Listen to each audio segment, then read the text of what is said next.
নমস্কাৰ, স্বাগতম জনালোঁ আমাৰ আন এটা ভিডিঅ'টো আৰম্ভ কৰাৰ আগতে আপোনালোকলৈ ক্ষমা খুজিব বিচাৰিছোঁ, কাৰণ আমি এইকেইদিন বিশেষ কাৰণত আপোনালোকলৈ ভিডিঅ' আগবঢ়াব পৰা নাই, কিন্তু আজিৰ পৰা আকৌ আপোনালোকে কণ্টিনিউ ভিডিঅ' পাই থাকিব। আজিৰ এই ভিডিঅ'টোত আমি আলোচনা কৰিম যোৱা 31 আগষ্টৰ পৰা 6 ছেপ্টেম্বৰৰ ভিতৰত সপ্তাহটোত ঘটি যোৱা ইম্পৰ্টেণ্ট কাৰেণ্ট এফেয়াৰৰ কুৱেশ্যনখিনি। সেয়েহে ভিডিঅ'টো শেষলৈ চাব বুলি আশা ৰাখিছোঁ।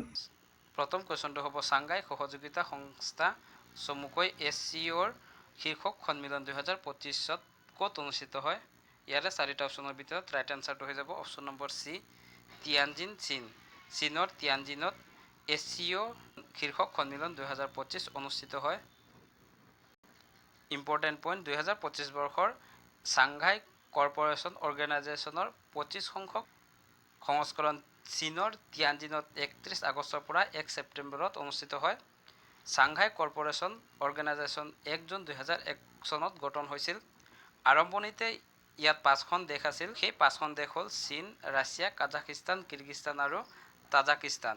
ইয়াৰ পিছত ক্ৰমে ইয়াত ভাৰত, পাকিস্তান, উজবেকিস্তান, ইৰাণ আৰু শেহতীয়াকৈ অৰ্থাৎ 10তম দেশ হিচাপে বেলাৰুছ ইয়াত চামিল হয়। ইয়াৰ পিছত 2 নম্বৰ কুৱেশ্যনটো হ'ব ৰাজ্যিক শিক্ষক বঁটা 2025 ৰাজ্যৰ মুঠ কিমানগৰাকী শিক্ষাগুৰুলৈ এই সন্মান আগবঢ়োৱা হয়? ইয়াৰে চাৰিটা অপশ্যনৰ ভিতৰত ৰাইট এনচাৰটো হৈ যাব অপশ্যন নম্বৰ বি, 15 গৰাকী। ৰাজ্যৰ 15 গৰাকী শিক্ষকলৈ 2025 বৰ্ষৰ ৰাজ্যিক শিক্ষক বঁটা প্ৰদান কৰা হয়।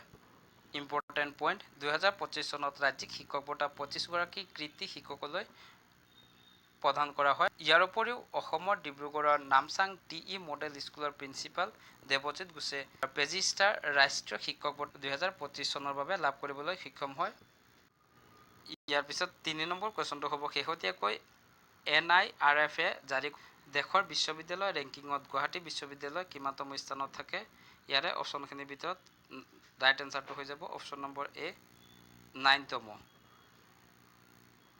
নেশ্যনেল ইনষ্টিটিউচনেল ৰেংকিং ফ্ৰেমৱৰ্কে জাৰি কৰা দেশৰ বিশ্ববিদ্যালয় ৰেংকিঙত গুৱাহাটী বিশ্ববিদ্যালয় দেশৰ বিশ্ববিদ্যালয়সমূহৰ ভিতৰত 9তম স্থানত থাকে। ইয়াৰ পিছত 4 নম্বৰ কুৱেশ্যনটো হ'ব অসমত অভিৰুচি ক্ৰীড়া দিৱস কেতিয়া পালন কৰা হয়? অপশ্যনখিনিৰ ভিতৰত ৰাইট এনচাৰটো হৈ যাব অপশ্যন নম্বৰ চি, 3 ছেপ্টেম্বৰ। প্ৰতি বছৰে 3 ছেপ্টেম্বৰ তাৰিখে অভিৰুচি ক্ৰীড়া দিৱস পালন কৰা হয়। ইম্পৰ্টেণ্ট পইণ্ট, ক্ৰীড়াবিদ অৰ্জুন বোগেশ্বৰ বৰুৱাদেৱৰ জন্মদিন উপলক্ষে প্ৰতি বছৰে এই দিৱস পালন কৰা হয়। প্ৰথমবাৰ 1984 চনত এই দিৱস অনুষ্ঠিত কৰা হয়। বোগেশ্বৰ বৰুৱাই 1996 চনত বেংককত অনুষ্ঠিত হোৱা এছিয়ান গেমছত 800 মিটাৰ দৌৰত সোণৰ পদক লাভ কৰিবলৈ সক্ষম হয়। ইয়াৰ পিছত 5 নম্বৰ কুৱেশ্যনটো হ'ব কোনে 2025 চনৰ অৰ্জুন বোগেশ্বৰ বৰুৱা ৰাষ্ট্ৰীয় ক্ৰীড়া বঁটাৰ ৰাষ্ট্ৰীয় পৰ্যায়ত শ্ৰেষ্ঠ ক্ৰীড়াবিদৰ সন্মান লাভ কৰে? ইয়াৰে অপশ্যনখিনিৰ ভিতৰত ৰাইট এনচাৰটো হৈ যাব অপশ্যন নম্বৰ এ, মনু ভাকৰ।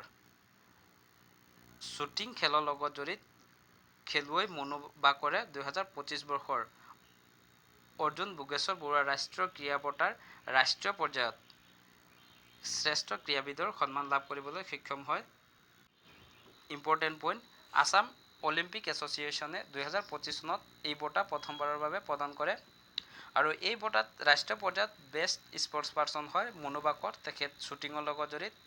অসমৰ পৰ্যায়ত বেষ্ট স্পৰ্টছ পাৰ্চন হয় লাভলীনা বৰুৱাগোহাঁই। তেখেত বক্সিঙৰ লগত জড়িত। ইয়াৰ উপৰিও ৰাষ্ট্ৰীয় পৰ্যায়ৰ লাইফ টাইম এচিভমেণ্ট এৱাৰ্ড লাভ কৰে সুনীল ছেত্ৰী ফুটবল খেলুৱৈ, আৰু অসমৰ ক্ষেত্ৰত লাইফ টাইম এচিভমেণ্ট এৱাৰ্ড লাভ কৰে দীপাংকৰ ভট্টাচাৰ্য। তেখেত ৰিটায়াৰ্ড বেডমিণ্টন প্লেয়াৰ।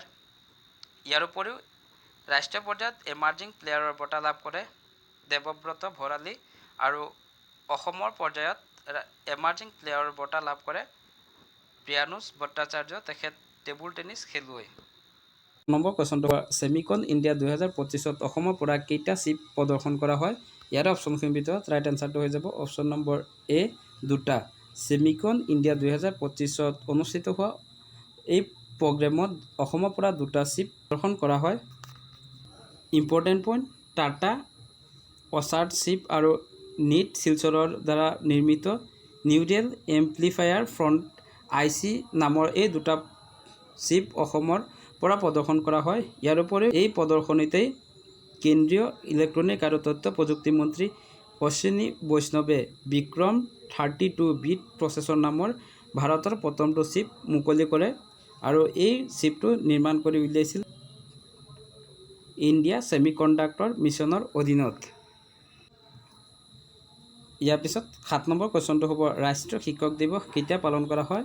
ইয়াৰে 4টা অপশ্যনৰ ভিতৰত ৰাইট আনচাৰটো হৈ যাব অপশ্যন নম্বৰ এ 5 ছেপ্টেম্বৰ। প্ৰতি বছৰে 5 ছেপ্টেম্বৰ তাৰিখে ৰাষ্ট্ৰীয় শিক্ষক দিৱস পালন কৰা হয়। 2025 চনত ৰাষ্ট্ৰীয় শিক্ষক দিৱসৰ লগত জড়িত ইম্পৰ্টেণ্ট পইণ্ট কেইটামান হ'ল ডক্টৰ সৰ্বপল্লী ৰাধাকৃষ্ণনৰ জন্মদিন উপলক্ষে প্ৰতি বছৰে এই শিক্ষক দিৱস পালন কৰা হয়। 1962 চনত প্ৰথমবাৰ ৰাষ্ট্ৰীয় শিক্ষক দিৱস পালন কৰা হয় আৰু 2025 চনত শিক্ষক দিৱসৰ থিম ৰখা হয় ইনস্পিয়াৰিং নেক্সট জেনেৰেশ্যন অফ লাৰ্ণাৰ্ছ। পিছত 8 নম্বৰ কুৱেশ্যনটো হ'ব গ্ল'বেল পিচ ইণ্ডেক্স 2025ত বিশ্বৰ ভিতৰত প্ৰথম স্থানত কোনখন দেশ থাকে। ইয়াৰে অপশ্যনখিনিৰ ভিতৰত ৰাইট এনচাৰটো হৈ যাব অপশ্যন নম্বৰ চি আইচলেণ্ড।